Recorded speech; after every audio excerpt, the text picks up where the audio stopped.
അപ്പോൾ നമ്മൾ ഇതിനു മുമ്പുള്ള ഒരു ചാപ്റ്ററിൽ ഭാഷാ വിജ്ഞാൻ കെ അങ്ക് എന്നുള്ളതിൽ ഒരു 5 വായിച്ചു. അതിൽ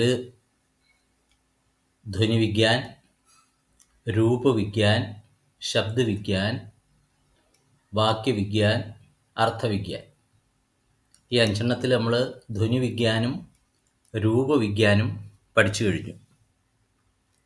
ഇനി നമുക്ക് അടുത്തത് പഠിക്കാനുള്ളത് ശബ്ദവിജ്ഞാൻ, വേർഡോളജി എന്നാണ്. WORDOLOGY.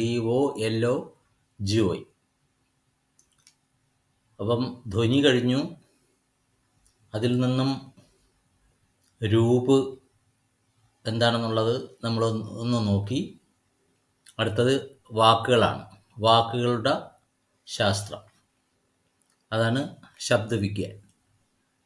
ആദ്യം എന്താണ് ശബ്ദം എന്നുള്ളത് നോക്കാം. വേർഡ് എന്നാൽ എന്ത്? शब्द की सामान्य परिभाषा दीजिए, अर्थ के आधार पर शब्दों का वर्गीकरण कीजिए. എന്താണ് ശബ്ദ്, അതിൻ്റെ ഡെഫിനിഷൻ എന്താണ്? അർത്ഥത്തെ ആസ്പദമാക്കിയിട്ട് വാക്കുകളെ തരംതിരിക്കുക. ശബ്ദ് കി ഉത്പത്തി, ശബ്ദ് എന്നുള്ള വാക്കിൻ്റെ ഉത്ഭവം. ഷപ്പ്, അതിന് ശബ്ദ് എന്നുള്ളതിന് ധ്വനീകരണ എന്നർത്ഥം. ധ്വനി ഉണ്ടാക്കുക, സൗണ്ട് ഉണ്ടാക്കുക. എന്നുള്ള ധാതുസേ മാനി ജാതി ഹെ. അപ്പോൾ ശബ്ദ് എന്നുള്ള മലയാളത്തിൽ പറയുന്ന ശബ്ദമല്ല, WORD, വേർഡ് എന്നുള്ളതാണ്. ആ വാക്കിൻ്റെ ഉത്പത്തി ഷപ് എന്നുള്ള ധാതുവിൽ നിന്നും ആണെന്ന് കണക്കാക്കാം. ഷബിൻ്റെ അർത്ഥം എന്താണ്? ധ്വനീകരണ, ധ്വനി ഉണ്ടാക്കുക. ഈ സർദ്ധമയം യഹ് ധ്വനി കാ പര്യായ ഹെ. അപ്പം ഇങ്ങനെ നോക്കിയാൽ ഇത് ധ്വനി എന്നുള്ളതിൻ്റെ പര്യായമാണ്. ലേക്കിൻ അബ് ഇസ്കാ പ്രയോഗ ധ്വനിയോ കെ സാർത്ഥ സമൂഹ കെ ലിയെ ഹോത്താ ഹെ. പക്ഷെ നമുക്കിവിടെ ഭാഷാശാസ്ത്രത്തിൽ കുറേ ധ്വനികളുടെ അർത്ഥമുള്ള സമൂഹത്തെയാണ് ശബ്ദം എന്ന് പറയുക. കുറേ ധ്വനികളുടെ അർത്ഥമുള്ള സമൂഹം. प्रसिद्ध भाषा वैज्ञानिक डॉक्टर भोलानाथ तिवारी के अनुसार शब्द अर्थ के स्तर पर भाषा की लघुतम സ്വതന്ത്ര ഇക്കായി ഹെ. അർത്ഥത്തിൻ്റെ നിലവാരത്തിൽ നോക്കിയാൽ ഭാഷയുടെ ഏറ്റവും ഷോർട്ടസ്റ്റ് ആയിട്ടുള്ള സ്വതന്ത്രമായിട്ടുള്ള യൂണിറ്റാണ് വാക്ക് എന്നാണ് ഡോക്ടർ ഭോലാനാഥ് തിവാരി എന്ന പ്രസിദ്ധ ഭാഷാ വൈജ്ഞാനികൻ പറഞ്ഞിരിക്കുന്നത്. तिवारी जी की इस परिभाषा में मुख्य रूप से 2 बातें सूचित है. തിവാരി ജി പറയുന്ന ഈ ഡെഫിനിഷനിൽ പ്രധാനമായിട്ട് 2 കാര്യങ്ങൾ അടങ്ങിയിരിക്കുന്നു. ഒന്നെന്താണ്? ഇസ്കാ അർത്ഥ ഹോത്താ ഹെ, ശബ്ദത്തിന്, വാക്കിന് എന്തുണ്ട്? അർത്ഥമുണ്ട്. അവർ യഹ് ലഘുതം ഇക്കായി ഹെ, ഇത് ഏറ്റവും ഷോർട്ടസ്റ്റ് ആയിട്ടുള്ള ഒരു യൂണിറ്റാണ്. രണ്ടാമത്തെ യഹ് സ്വതന്ത്ര ഹോത്താ ഹെ, വാക്കുകൾ എപ്പോഴും സ്വതന്ത്രമായിരിക്കും. അർത്ഥാത് പ്രയോഗ और अर्थ की दृष्टि से സ്വതന്ത്ര होता है. പ്രയോഗിക്കുന്ന രീതിയാണെങ്കിലും അതിൻ്റെ അർത്ഥത്തിൻ്റെ രീതി നോക്കിയാലും ഇത് സ്വതന്ത്രമായിട്ടുള്ള ഒന്നാണ്. ഇസേ കിസി കി സഹായത അപേക്ഷിത നഹി ഹോത്തി ഹെ. ശബ്ദിന് മറ്റൊന്നിൻ്റെയും സഹായം അത്യന്താപേക്ഷിതം അല്ല. അപ്പം വാക്കുകൾ എപ്പോഴും സ്വതന്ത്രമായിരിക്കും. ശബ്ദോं के वर्गीकरण के 5 आधारों में एक है अर्थ के आधार. വാക്കുകളെ നമുക്ക് പല ടൈപ്പിൽ തരംതിരിക്കാം. അത് 5 5ആയിട്ടാണ് വാക്കുകളെ നമുക്ക് തരംതിരിക്കാൻ പറ്റുക. ചരിത്രത്തെ ആസ്പദമാക്കിയിട്ട് നിർമ്മിതി, അതെങ്ങനെയാണ് നിർമ്മിച്ചെടുത്തിരിക്കുന്നത്, അതാണ് ബനാവട്ട്. പിന്നെ അർത്ഥത്തെ ആസ്പദമാക്കി, വ്യാകരണിക് പ്രയോഗത്തെ ആസ്പദമാക്കി, പരിവർത്തൻ അല്ലെങ്കിൽ രൂപാന്തരത്തെ ആസ്പദമാക്കി വാക്കുകളെ നമുക്ക് 5ആയിട്ട് തരംതിരിക്കാം. ഇപ്പോൾ പരീക്ഷയെ സംബന്ധിച്ചിടത്തോളം ഇങ്ങനെ സെപ്പറേറ്റ് ക്വസ്റ്റ്യൻ വരുന്നത് കൊണ്ടാണ് അങ്ങനെ മാറ്റി എഴുതിയിരിക്കുന്നത്. അതിൽ വാക്കിനെ ആസ്പദമാക്കിയിട്ട് അല്ലെങ്കിൽ അർത്ഥത്തെ ആസ്പദമാക്കിയിട്ട് നമുക്ക് തരംതിരിക്കാൻ പറ്റും. എന്താണ്? അർത്ഥക്കെ ആധാർ പർ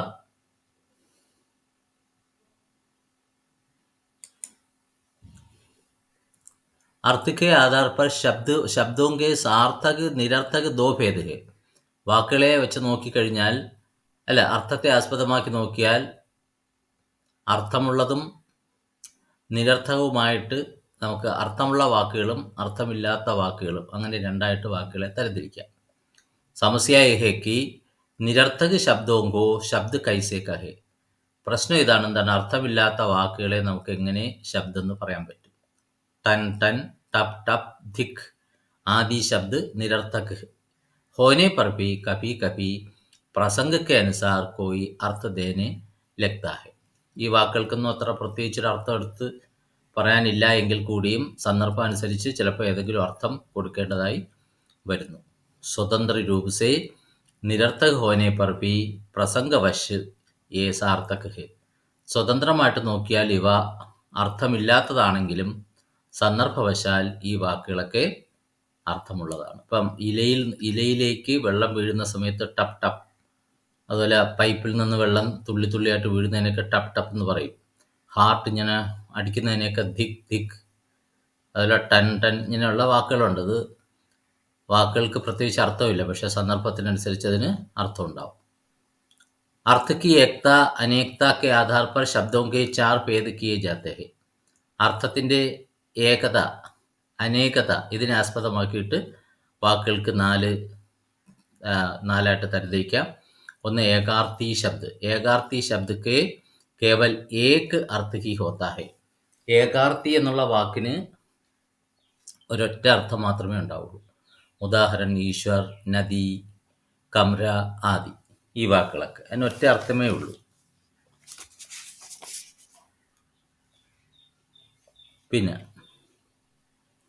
പിന്നെ അനേകാർത്ഥിയുണ്ട്. അനേകാർത്ഥി എന്ന് പറയുമ്പോൾ ഒരു വാക്കിന് പല അർത്ഥങ്ങൾ. अनेकार्थी शब्द में एक से अधिक अर्थ होते हैं. उदाहरण के लिए संस्कृत के हरि, സാരംഗ്, ആദി. അപ്പോൾ ഈ ഹരി, സാരംഗ് എന്നുള്ള സംസ്കൃത പദങ്ങളെ എടുത്തു നോക്കിയാൽ ഹരി എന്നുള്ളതിന് ഒത്തിരി അർത്ഥം കാണും. പാന എന്നർത്ഥമുണ്ട്, വിഷ്ണു എന്നർത്ഥമുണ്ട്, പഹാഡ്, സിംഹ്, ഇന്ദ്ര, ഘോഡ, സർപ്പ്, ബന്ദർ, വാനർ, മേഢക്, യമരാജ്, ശിവ്, കൃഷ്ണ, കിരൺ, കോയൽ, ഹൻസ്, ഇങ്ങനെ ഒരുപാട് അർത്ഥം ഈ ഹരി എന്നുള്ളതിന് ഉണ്ട് കേട്ടോ. അതുപോലെ സാരംഗ് എന്നുള്ളതിന് രംഗീൻ, നല്ല കളറുള്ളത്, സുന്ദർ, പിന്നെ ഹാത്തി, കോയൽ, കാമദേവ്, സിംഹ്, അങ്ങനെ ഒത്തിരി അനവധി അർത്ഥങ്ങൾ ഈ സാരംഗിനുണ്ട്. അത് ഡിക്ഷണറി എടുത്ത് നോക്കിയാൽ നമുക്കറിയാൻ പറ്റും. ആദ്യ ശബ്ദവും കെ അനേക അർത്ഥ ഹോത്തേ ഹെ. അന്യ ഏക് ഉദാഹരൺ ഹെ നീലാംബർ. നീല വസ്ത്ര, ആകാശ്, രണ്ടർത്ഥമുണ്ട്. നീലാംബർ, നീലാംബരം. അമ്പരം എന്ന് പറഞ്ഞാൽ രണ്ടർത്ഥമുണ്ട്, വസ്ത്രം എന്നർത്ഥമുണ്ട്, ആകാശ് എന്നർത്ഥമുണ്ട്. അതുപോലെ ബഡേ ഘർ കി ബേട്ടി, ഝൂട്ടാ ഘർ, ഝൂട്ട് കാ ഘർ, ബുരി ആദത്തെ घर कर गई है, धोबी का कुत्ता न घर का न खाट का आदि में घर शब्द भिन्न भिन्न अर्थों में प्रयुक्त हुआ है. बड़े घर की बेटी, വലിയ വീട്ടിലെ പെണ്ണ്. ഝൂട്ട് കാ ഘർ എന്ന് പറഞ്ഞാൽ കള്ളത്തിൻ്റെ നിലയം, ആലയം. അതുപോലെ ബുരി ആദത്തെ ഘർ കർ ഗയി ഹെ, ചീത്ത ശീലങ്ങൾ സ്ഥാനം പിടിച്ചിരിക്കുന്നു. ധോബി കാ കുത്ത ന ഘർ കാ ന ഘാട്ട് കാ, അങ്ങോട്ടും ഇങ്ങോട്ടും ഓടി നടക്കുന്ന അവസ്ഥയ്ക്കാണ് ധോബി കാ കുത്ത ന ഘർ കാ ന ഘാട്ട് കാ പറയുക. ഇതിലൊക്കെയുള്ള ഘർ എന്നുള്ള വാക്കിന് ഒന്നിൽ കൂടുതൽ അർത്ഥങ്ങൾ ഉണ്ട്. അടുത്ത സമാനാകാർ ശബ്ദമുണ്ട്, ഒരേ ആകൃതിയിലുള്ള വാക്കുകൾ. ഇസ്കെ അന്തർഗത് ഏക് ഹി ആകാർ കെ ഭിന്നാർത്ഥ ശബ്ദാത്ത ഹെ. ഇതിനുള്ളിൽ ഏക് ഹി ആകാർ കെ, ഒരേ ആശയത്തിലുള്ള ഭിന്നാർത്ഥ ശബ്ദ് ആത്ത ഹെ, വ്യത്യസ്ത അർത്ഥമുള്ള വാക്കുകളുണ്ട്. ഒരേ വാക്കായിരിക്കും, പക്ഷെ അതിന് പല സന്ദർഭങ്ങളിൽ പല അർത്ഥമായിരിക്കും. ആം, ആം കാ പൽ, മാമ്പഴം. ആം, കോമൺ ആയിട്ടുള്ള എന്ന് അർത്ഥമുണ്ട്, സാധാരണ. ആം ജനത എന്ന് പറഞ്ഞാൽ സാധാരണ ജനങ്ങൾ. ആം ചുനാവ് കണ്ടിട്ടില്ലേ? ആം ചുനാവ് പൊതു തെരഞ്ഞെടുപ്പ് എന്നാണ്. കുൽ എന്നുള്ളതിന് യദുകുലം, ഓരോ കുടുംബം എന്നുള്ള പറയില്ലേ. കുൽ എന്നുള്ളതിന് കുൽ 5 റുപ്പയ, ടോട്ടൽ എന്നും അർത്ഥമുണ്ട്. ഒരേ വാക്കാണ്, പക്ഷേ വ്യത്യസ്തമായിട്ടുള്ള അർത്ഥം. ഇനി സമാനാർത്ഥക ശബ്ദ്. സമാനാർത്ഥക ശബ്ദം എന്ന് പറയുമ്പോൾ ഇസ്മേം ഏക് ശബ്ദ കാ സമാൻ അർത്ഥവാല ശബ്ദ് ആത്ത. ഇതിൽ ഒരു വാക്കിന് അതേപോലെയുള്ള വാക്ക് വരുന്നു. ഇപ്പോൾ ബാലക്, ലടുക്ക, കൂൽ, കിനാര, തീരം എന്നാണ് ആ വാക്കിൻ്റെ അർത്ഥം. ഇനി അതിൻ്റെ മറ്റൊരു ഉപചോദ്യം തന്നെയാണ് ശബ്ദ് വിഗ്യാൻ സേ ക്യാ മതലബ് ഹെ. എന്താണ് ശബ്ദ് വിഗ്യാൻ അല്ലെങ്കിൽ വേഡോളജി എന്ന് പറഞ്ഞാൽ എന്താണ്? ശബ്ദോം കെ വർഗീകരൺ കെ മുഖ്യ ആധാർ ക്യാ ക്യാ ഹെ. വാക്കുകളെ ക്ലാസിഫിക്കേഷൻ ഏതെല്ലാം തരത്തിലാണ് നടത്തുക? ചെറിയ ചോദ്യങ്ങളാണ് അതൊക്കെ. സാമാന്യ രൂപസേ ഭാഷാ വിഗ്യാൻ കെ 4 അംഗ് ഹെ. കോമൺ ആയിട്ട് നോക്കിയാൽ ഭാഷാശാസ്ത്രത്തിന് 5 അംഗങ്ങളാണ്. സ്വനവിഗ്യാൻ, രൂപവിഗ്യാൻ, വാക്യവിഗ്യാൻ और അർത്ഥവിഗ്യാൻ. അതിൽ ഒന്നും കൂടെ ഉണ്ട്, രൂപവിഗ്യാൻ. സ്വനവിഗ്യാൻ,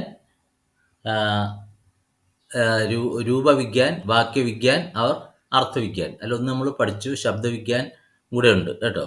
അതും കൂടെ അവിടെ ചേർക്കുക കേട്ടോ. വാക്യക്കോ ഖണ്ഡിത് കർണേ പർ പദ് യാ രൂപ മിൽത്തേ ഹെ. വാക്യത്തെ നമുക്ക് ഡിവൈഡ് ചെയ്താൽ അതിൽ പദങ്ങളും രൂപങ്ങളും ഒക്കെ കിട്ടും. പദോക്കോ ഖണ്ഡിത് കർണേ പർ ഹമേ ദോ തത്വ മിൽത്തേ ഹെ. പദങ്ങളെ നമുക്ക് വീണ്ടും ഡിവൈഡ് ചെയ്താൽ രണ്ടെണ്ണം കിട്ടുന്നു. ഒന്ന് ശബ്ദതത്വം, നമുക്ക് നേരത്തെ പഠിച്ചതാണത്. വാക്കുകൾ അർത്ഥം തരുന്ന വാക്കുകൾ. സംബന്ധ തത്വം എന്ന് പറയുമ്പോഴത്തേക്ക് അതിനോട് ചേർക്കുന്ന പ്രത്യയങ്ങളെയാണ് പറയുക. ഉദാഹരൺ K ലിയേ രാംനെ Ravan co ബാണസേ Mara.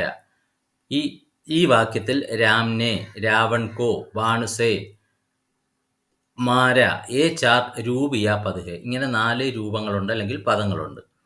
Fir in ചാരും രൂപവും മേ ക്രമശഃ രാം, രാവൺ, ബാണ്, മാർ ശബ്ദ ഹെ. ഇതൊക്കെ ശബ്ദങ്ങളാണ്, വാക്കുകളാണ്. അതിന് ശബ്ദതത്വം എന്നാ പറയുക. തഥാ നേ, കോ, സേ, ആ ഇതൊക്കെ സംബന്ധ തത്വമാണ്, ഇതൊക്കെ പ്രത്യയങ്ങളുമാണ്. ഇൻ സംബന്ധ തത്വം കാ കാര്യ ഹെ ശബ്ദോം കി ആപസി സംബന്ധ് ബദലാന. ഈ സംബന്ധ തത്വത്തിന്റെ പ്രവർത്തനം എന്താണ്? വാക്കുകളെ പരസ്പരം ബന്ധിപ്പിക്കുക. शब्द में इन संबंध तत्वों को जोड़ना तथा इनसे संबद्ध बातों का अध्ययन तो पदविज्ञान में आता है. വാക്കുകളിൽ ഈ സംബന്ധ തത്വങ്ങൾ ചേർക്കുമ്പോഴും തഥാ ഇൻസെ സമ്പത്ത് ബാത്തോങ്ക അതുമായി ബന്ധപ്പെട്ട കാര്യങ്ങളെയും അധ്യയൻ പഠനം നടത്തേണ്ട സമയത്ത് അതിന് പറയുന്ന ശാസ്ത്രത്തിന് പേരാണ് പദവിജ്ഞാൻ എന്ന് പറയുക. കിന്തു ശബ്ദോം കാ അധ്യയൻ ശബ്ദവിജ്ഞാൻ കാ വിഷയ ഹെ. പക്ഷെ വാക്കുകളെ പറ്റിയുള്ള പഠനം ശബ്ദവിജ്ഞാൻ അതിൻ്റെ ഉള്ളിൽ വരും.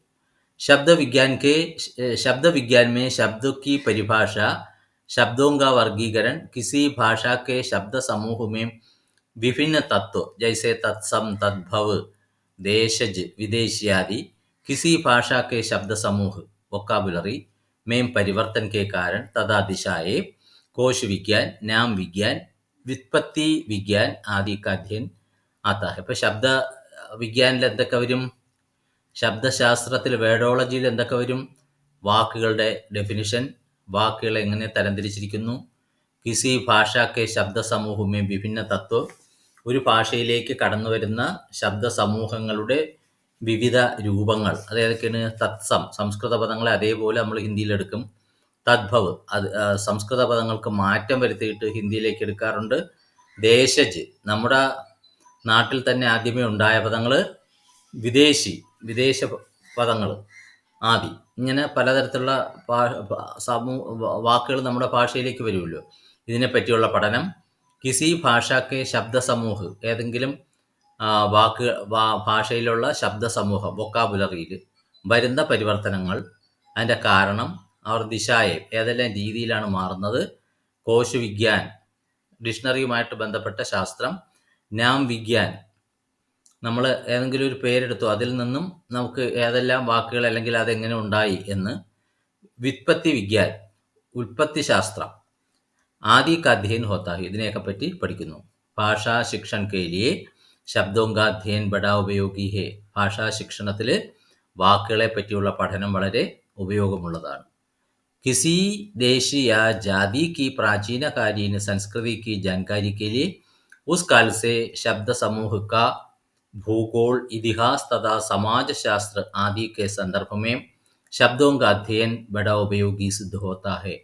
ഏതെങ്കിലും നമ്മളൊരു ഭാഷ, ഏതെങ്കിലും ഒരു ദേശത്തിലെ അല്ലെങ്കിൽ ഒരു ജാതിയുടെ പ്രാചീന കാലത്തെ സംസ്കാരത്തെ പറ്റി അറിയണമെങ്കിൽ എന്താണ് ഉസ് കാൽക്ക് ആ കാലഘട്ടത്തിലെ ശബ്ദ സമൂഹങ്ങളുടെ ഭൂഗോള ജോഗ്രഫി, അതിലെ ചരിത്രം, സമാജ സമൂഹശാസ്ത്രം സോഷ്യോളജി ആദിക്കെ സന്ദർഭമേ മുതലായ സന്ദർഭങ്ങളിൽ ശബ്ദവും का अध्ययन बड़ा उपयोगी सिद्ध होता है. അപ്പോൾ ഈ തരത്തിലുള്ള വാക്കുകളെ പറ്റിയുള്ള പഠനം വളരെ ഉപയോഗമുള്ളതായിട്ട് മാറും.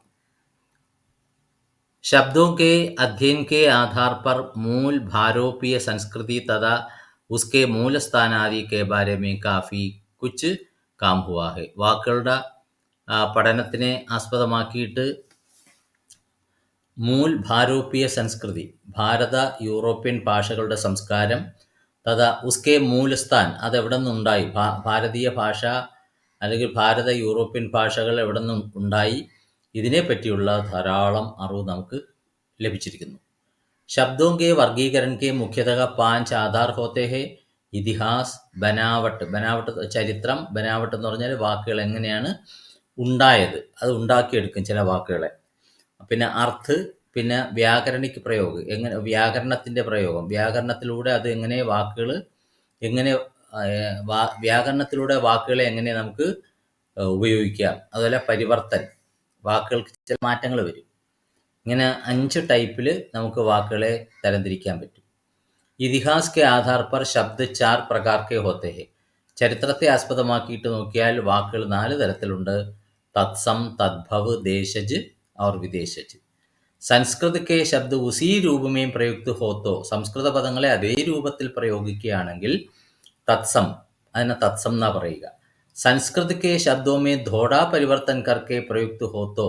സംസ്കൃത പദങ്ങളെ അല്പം മാറ്റി പ്രയോഗിക്കുകയാണെങ്കിൽ അതിനെ തദ്ഭവെന്ന് പറയും. ഉദാഹരണത്തിന് അഗ്നി എന്നുള്ള വാക്ക് തത്സമാണ്. അഗ്നി എന്നുള്ള വാക്കിനെ നമ്മൾ മാറ്റി ആകുന്നാക്കിയാൽ എന്തായി, അത് തദ്ഭവായി. उसी प्रकार भाषा विशेष के क्षेत्र से उत्पन्न भाषा विशेष के अपने स्वतंत्र शब्दों को देशज और अन्य देशों से आगत शब्दों को विदेशज कहेंगे. അതുപോലെ ഒരു പ്രത്യേക പ്രദേശങ്ങളിൽ നിന്ന് ഉരുത്തിരിഞ്ഞ വാക്കുകളെ ദേശജ് എന്നും, അത് സ്വതന്ത്ര വാക്കുകളായിരിക്കും. പിന്നെ മറ്റ് ദേശങ്ങളിൽ നിന്നും വന്ന വാക്കുകളെ വിദേശജ് എന്നും പറയുന്നു. ബനാവട്ട് കെ ആധാർ പർ ശബ്ദോं के मुख्य रूप से 3 भेद है. വാക്കുകൾ എങ്ങനെ 3ആയിട്ട് തരംതിരിക്കാം, അതെങ്ങനെയാണ് വാക്കുകൾ ഉണ്ടായത്. രൂഢ്, യൗഗിക്, യോഗരൂഢ്. ഭാഷാ മേ പ്രയുക്ത മൂല ശബ്ദ് ജിൻകെ ഖണ്ഡ് സാർത്ഥക് നഹി ഹോത്തെ. ഭാഷയിൽ പ്രയോഗിക്കുന്ന മൂലരൂപം, അതിനെ നമുക്ക് വിഭജിക്കാൻ പറ്റും, പക്ഷെ അതിന് അർത്ഥമൊന്നും ഉണ്ടാവില്ല, ആ വാക്കുകൾക്ക് അർത്ഥം ഉണ്ടാവില്ല. ഇതിനെയാണ് രൂഢ് എന്ന് പറയുക. പണ്ടേ നമ്മുടെ രാജ്യത്ത് അല്ലെങ്കിൽ സമൂഹത്തിലുള്ള വാക്കുകൾ, ആ വാക്കുകളെ നമുക്ക് ഡിവൈഡ് ചെയ്യാം, പക്ഷേ നമുക്ക് പ്രത്യേക അർത്ഥമൊന്നും അതിന് കിട്ടില്ല. रूढ़ शब्दों के साथ उपसर्ग प्रत्यय या कोई अन्य शब्द जोड़ने से बनने वाला शब्द यौगिक है. രൂഢ് വാക്കുകളോടൊപ്പം ഉപസർഗമോ പ്രത്യയമോ, ഉപസർഗം എന്ന് പറഞ്ഞാൽ വാക്കിൻ്റെ മുന്നിൽ ചേർക്കുക, പ്രത്യയ വാക്കുകൾക്ക് ശേഷം ചേർക്കുക, അല്ലെങ്കിൽ മറ്റേതെങ്കിലും വാക്കുകൾ ചേർത്താൽ ഉണ്ടാക്കാൻ പറ്റുന്ന വാക്കുകളെ യൗഗിക് എന്ന് പറയും. जो शब्द बनावट में यौगिक पर विशिष्ट अर्थ को लेकर रूढ़ हो उसे योग रूढ़ कहेंगे. ചില വാക്കുകൾ ബനാവട്ടുമേ നിർമ്മിച്ചു കഴിഞ്ഞു, അത് എങ്ങനെ നിർമ്മിക്കാം, യൗഗിക് പർ വിശിഷ്ട അർത്ഥ കൊല്ലേക്കർ. യൗഗിക പദങ്ങളായിരിക്കാം, 2 പദങ്ങൾ ചേർന്നിട്ടുള്ള വാക്കുകളായിരിക്കും, പക്ഷെ അതിനൊരു വിശിഷ്ട അർത്ഥം ഉണ്ടാവും. ആ അർത്ഥം സമൂഹത്തിൽ നേരത്തെ തന്നെ നിലനിൽക്കുന്നുണ്ടാവും, സാഹിത്യത്തിൽ നിലനിൽക്കുന്നുണ്ടാവും. അതിനെ യോഗരൂഢെന്ന് പറയും. अर्थ के आधार पर शब्दों के सार्थक निरर्थक 2 भेद होते हैं. നേരത്തെ പറഞ്ഞതാണ്. व्याकरणिक प्रयोग के आधार पर शब्दों के 3 भेद बताए, सुबंध, तिंगंद और अव्ययी. परिवर्तन के अनुसार शब्द के 2 भेद है, विकारी शब्द और अविकारी शब्द. ഇതാ പോയിന്റ് മാത്രം വച്ചിട്ട് എഴുതിയിരിക്കുന്നതാണ്. അത് വിശദീകരിച്ച് അടുത്തടുത്ത ചാപ്റ്ററുകളിൽ വരും കേട്ടോ.